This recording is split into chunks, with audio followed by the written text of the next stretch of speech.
Les services techniques de la ville s'activent à 10 jours du deuxième tour de l'élection présidentielle. S'amuser tout en apprenant, c'est l'objectif de l'association Ébulliscience qui organise des animations durant les vacances scolaires.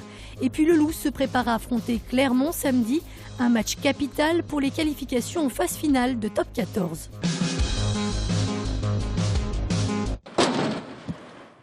À 10 jours du scrutin, les préparatifs pour le second tour de la présidentielle ont déjà débuté pour les services techniques de la ville de Lyon. Après l'enlèvement des urnes dans les mairies notamment, place désormais au démontage des panneaux d'affichage. C'est assez physique, mais on a l'habitude et oui, il faut faire attention à la circulation et il y a quelques contraintes, mais ça va. Donc on enlève les 9 candidats qui n'auront pas été sélectionnés et on remet les 2 au plus proche de l'endroit de vote. Lors du premier tour de la présidentielle, ce sont 1400 panneaux qui ont ainsi été installés à proximité des 120 bureaux de vote lyonnais. Une fois démontés, ils repartent direction l'atelier de stockage situé dans le 8e. Ce qui est important de savoir, c'est qu'à l'issue des opérations du premier tour, et on y est, il faut évidemment enlever tous les panneaux qui ne vont pas servir et n'en laisser que 2. Et l'ensemble de ces panneaux est donc rapatrié ici à l'atelier où ils sont nettoyés, où ils sont rangés à nouveau, puisqu'ils vont bien sûr resservir pour le démarrage de campagne électorale du premier tour des législatives, donc qui ont lieu au mois de juin prochain. Un gros travail de logistique donc, d'autant que les agents municipaux seront pas mal sollicités durant cette période. Petite consolation, le bon état général des panneaux électoraux qui n'ont pas été dégradés lors de ce premier tour à Lyon, contrairement à d'autres villes. L'idée, c'est de proposer dans des quartiers où il n'y a pas assez de propositions de la culture scientifique et puis de proposer un mode de garde. C'est vraiment de lier les deux.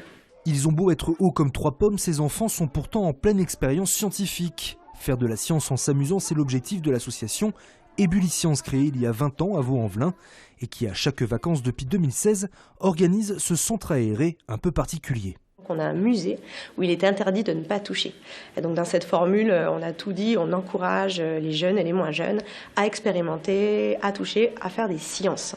En fait, finalement, les sciences sont partout et l'idée, c'est vraiment de mixer pour que les enfants prennent du plaisir tout simplement à pratiquer des sciences et voient que ça concerne leur vie de tous les jours. Au programme cette semaine, les objets robotisés, énergie électrique, engrenages, tout semble captiver ces chercheurs en herbe.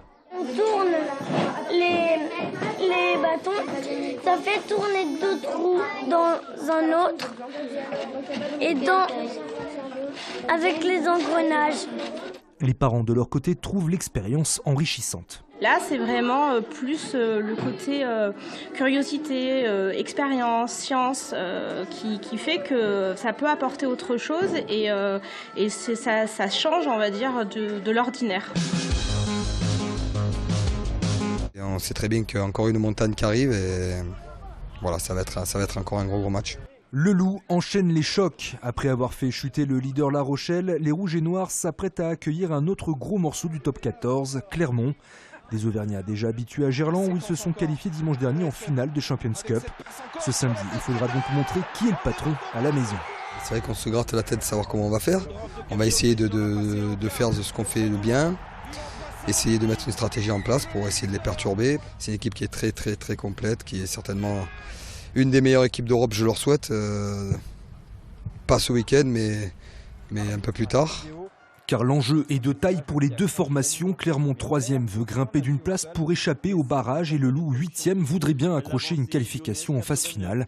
La rencontre s'annonce donc disputée, de quoi réjouir un amoureux du rugby qui fera ses adieux aux pelouses en fin de saison, Julien Bonner, ancien Clermontois. Forcément, après des années de rugby, c'est vrai que ça va s'arrêter, mais le calendrier tombait bien, ça tombait contre Clermont, donc voilà, il y avait tous les ingrédients étaient là pour arrêter correctement, donc voilà, en espérant qu'il fasse beau, qu'il y ait du monde et qu'on fasse un bon match.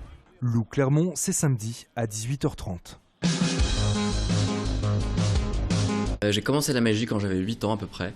Et d'ailleurs c'est assez drôle parce que c'était à Noël. En fait j'ai eu ma première boîte de magie à Noël. Après ouais, la magie, je me suis fait reconnaître parce que j'ai fait des vidéos un peu sur les réseaux sociaux, sur YouTube quand j'étais très jeune. Il y a un producteur qui m'a repéré.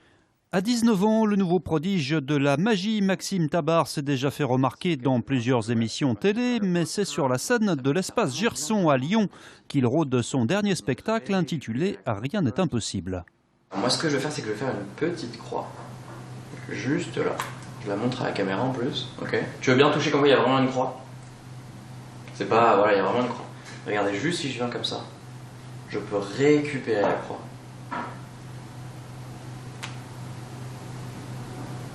Et normalement, juste si je fais ça, retourne la main. Tu veux montrer à la caméra? Quand j'ai commencé cette magie, c'était avec mes potes et c'était qu'avec des objets du quotidien. Et du coup, c'est ce que je garde encore aujourd'hui, c'est de la magie avec les objets du quotidien. C'est d'ailleurs ça qu'il y a pas mal dans le spectacle, où je déverrouille des codes d'iPhone. Pour assister au tour de Maxime Tabar, rendez-vous donc à l'Espace Gerson jusqu'au 5 mai.